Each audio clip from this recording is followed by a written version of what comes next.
রাধে রাধে বন্ধুরা, আজ আমাদের বাড়িতে গোপালের বনভোজনের উৎসবের আয়োজন করা হয়েছে। তাই আমাকে খুব তাড়াতাড়ি উঠে পড়তে হয়েছে। উঠে দেখি খুব ঠান্ডা লাগছে। এখন বাজে ভোর 3:30। আর মোটে ঘুম ভাঙতে চাইছে না, কিন্তু কি করবো, আজকে বাড়িতে অনেক কাজ।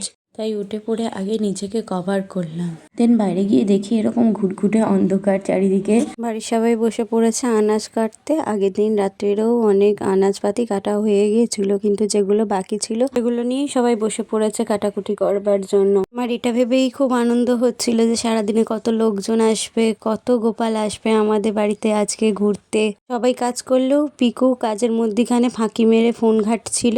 সত্যি কথা বলতে ও অনেক কাজই করেছে, কিন্তু তখন একটু বসে রেস্ট নিচ্ছিল আর কি। সবাই যখন আমরা হাঁপিয়ে উঠেছি তখন এসে পূজা আলু কাটতে বসেছে। যে সারাদিনে পূজারও খুব খাটাখাটনি হয়েছে। শুধু কাজ করেনি বলতে গেলে আমার ভাই। আমি আর দিদা লেগে পড়েছিলাম আলু ধোয়ার কাজে। অত আলু একসঙ্গে আমরা নিয়ে যেতে পারবো না, তাই আমরা একটু ভাগাভাগি করে নিচ্ছিলাম। দেন ছাদে একটু কাজ ছিল, কিন্তু এসে দেখি এত অন্ধকার যে আমি সেই কাজটা করতে পারলাম না। আমি চলে গেলাম নিচে। তখন যেহেতু ভোর রাত্রি প্রায়, তাই তখনও প্যান্ডেলের লোকেরা আসেনি লাইট লাগানোর জন্য। দেন একটু সকাল হতে আমি আর মা গিয়ে সেই কাজটা সম্পন্ন করলাম।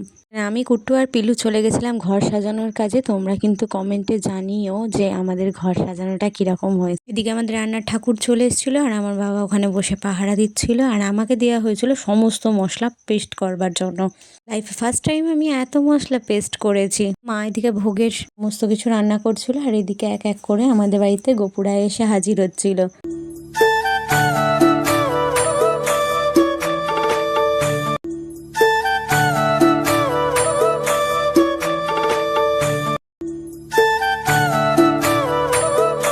আমাদের বাড়ির ছাদটা যেহেতু ন্যাড়া ছাদ, এখনো পর্যন্ত গার্ড দেওয়া হয়নি, তাই প্যান্ডেল হিসেবে আমাদের এইটুকুনি প্যান্ডেল করেছিল। তারপরে আমাদের এসে ওপরে প্লাস্টিক খাটিয়ে দেওয়া হয়েছিল যাতে রোদ না লাগে। এখানে তো মানুষ খাওয়া দাওয়া করতো। দেন আমি স্নান করে উঠে আমার বজরংবলীকে পুজো দিয়ে দিলাম ঝপ করে। পুজো দিয়ে উঠে দেখি সবাই রেডি হয়ে গেছে, কিন্তু আমি রেডি হইনি। তাই আমাকে পিলু এসে বললো টপ করে রেডি হয়ে নিতে। দেন আমি রেডি হয়ে নিলাম শাড়ি পরে ভেবেছিলাম একটু ফটো তুলবো, কিন্তু সে আর আজকে কপালে নেই। আমি শাড়ি পরেই বসে গেলাম রান্না করতে। যেহেতু ঠাকুরের ভোগে অন্ন এখানে রান্না হচ্ছিল, সেহেতু মা সকাল থেকে করছিল। যেহেতু মা একভাবে বসে থাকতে পারে না, তাই আমি মাকে এই কাজে সাহায্য করছিলাম। তারপরে আমি চলে গেছিলাম। মা তরকারিটা পুরোটাই মাই করেছিল। দেন আমি আর শেষ দিদা চলে গেছিলাম ওপরে পাহারা দিতে। যেহেতু একটা একটা করে রান্না করে ওপরে গিয়ে রেখে আসা হচ্ছে, মানুষজন এসে যেহেতু আমাদের ছাদেই বসবে খেতে, সেহেতু আমরা গিয়েছিলাম পাহারা দিতে, যাতে কোনো কাকে বা পাখিতে না খায়। ও বাবা, গিয়ে দেখলাম এই যে এই বড় কাকটাই আগে বাদাম চুরি করে খাচ্ছে, আবার আমাকে বলছে কাউকে না বলার জন্য। দেখতে দেখতে সব গোপুরা এসে আমাদের বাড়িতে উপস্থিত হয়েও গিয়েছিল।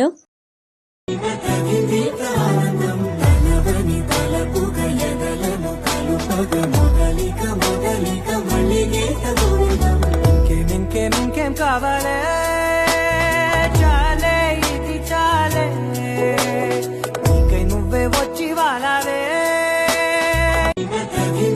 ఆనందం తనవని తలపుగ ఎదలను కలుపగ మొగలిక మొగలిక మళ్ళీగేట గోవిందం ఇంకేం కావాలే చాలే ఇది చాలే నీకై నువ్వే వచ్చి వాలావే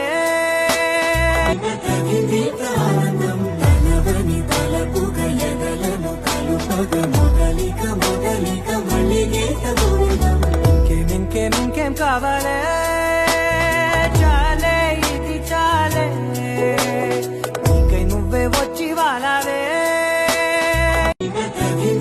ఆనందం తనవని తలపుగ ఎదలను కలుపగ మొగలిక మొగలిక మళ్ళీగేట గోవిందం ఇంకేం కావాలే చాలే ఇది చాలే నీకై నువ్వే వచ్చి వాలావే ఆనందం తనవని తలపుగ ఎదలను కలుపగ మొగలిక మొగలిక మళ్ళీగేట గోవిందం। পুজো শুরু হতে অনেক দেরি হয়ে গিয়েছিল। আমরা বাড়ির সকলেই প্রায় উপোস করেছিলাম। সবাই মিলে বসে আমরা একসঙ্গে পুষ্পাঞ্জলি দেবো বলে ঠিক করেছিলাম, কিন্তু ওইটুকুনি ঘরের মধ্যে আর সবার জায়গা ধরছিল না, বাইরে অর্ধেকজন দাঁড়িয়েছিল।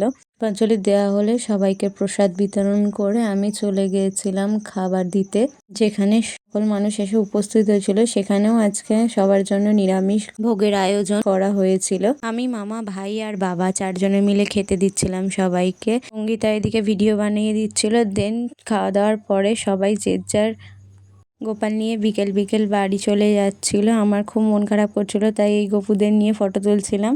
এই গপুর কাছে তো আমি লাস্টে শুয়েই পড়েছিলাম। দেন সকালে যারা আসেনি তারা রাত্রিরে এসেছিল। সারাদিন আমার খুবই পরিশ্রম হয়েছে, ইভেন বাড়ির সকলেরই পরিশ্রম হয়েছে, তাই আমি তাড়াতাড়ি খেতে বসে গিয়েছিলাম। আমাদের মেনুতে ছিল ভাত, শাক, ভেজ ডাল, আলুর চিপস, ফুলকপি আলুর তরকারি। দেন ছিল খিচুড়ি ভোগ, সঙ্গে বাঁধাকপির তরকারি, চাটনি, পাঁপড়, পায়েস, মিষ্টি। ভগবানের আশীর্বাদে সমস্ত রান্নাই খুবই সুন্দর খেতে হয়েছিল। আজকের দিনটা আমাদের কাছে একটা স্মরণীয় দিন। সারাদিন খুব আনন্দে কাটিয়েছি।